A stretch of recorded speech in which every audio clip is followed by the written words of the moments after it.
I'm concerned about the way the European Union is increasingly operating like a free market across Europe, tearing up the social chapter, damaging working class and workers' interests across Europe, hiding tax evasion in Luxembourg and other places, and secretly negotiating a transatlantic... Can I finish? Yeah. Secretly negotiating a transatlantic trade and investment partnership. I think we as a party need to be making strong demands of defending and expanding the social chapter, defending and expanding workers' rights across Europe, and chasing down these approved tax havens that exist by the European Union all across Europe, and asking some serious questions about the way they've treated the people of Greece and other countries by their imposition of austerity measures on them.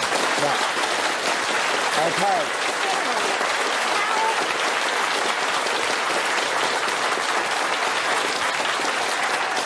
Well, we seem to be... How are you going to change it if you're out of it?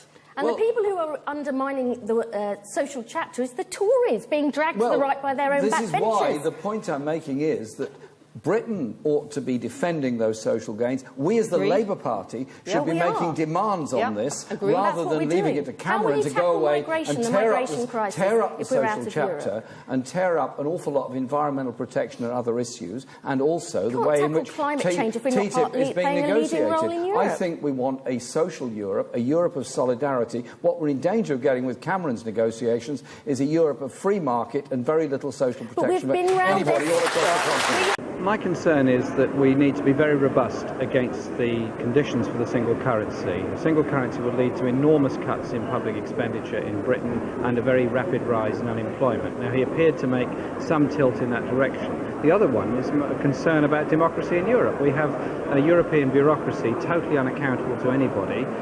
Powers have gone from national parliaments, they haven't gone to the European Parliament, they've gone to the Commission and to some extent to the Council of Ministers. These are quite serious matters. People argue against there being a drop in public expenditure by saying that there will be economic growth to compensate. Well, I've heard that argument before, but the reality is we have more poor in Europe per head than almost any other country. The number of people in real poverty is increasing, and the kind of cuts in public expenditure envisaged by the Maastricht criteria would lead to a massive increase in poverty and unemployment in Britain. You cannot wait for growth.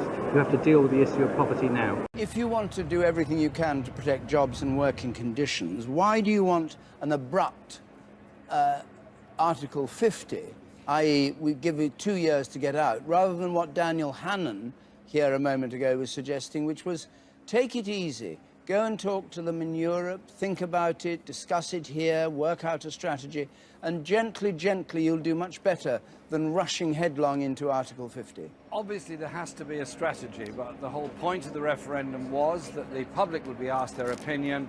They've given their opinion, and I think it's up to Parliament to now act upon that opinion. But quite clearly, negotiations must take place. There must be the best deal possible in order to ensure strong industries in Britain remain strong, and strong industries that have big export markets retain those export markets as far as we can. But we are in some very difficult areas. That's very obvious to everybody.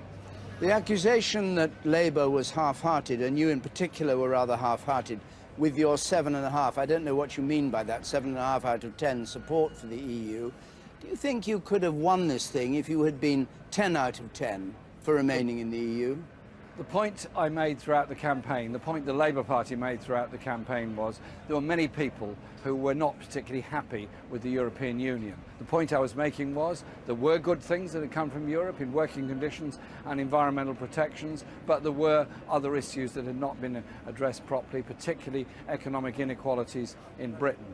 And therefore, I said that my project was that we should vote to remain in order to change and reform the European Union and put forward an economic strategy which isn't austerity, isn't punishing the poorest, which is actually trying to ensure that everyone gets a fair crack of the whip.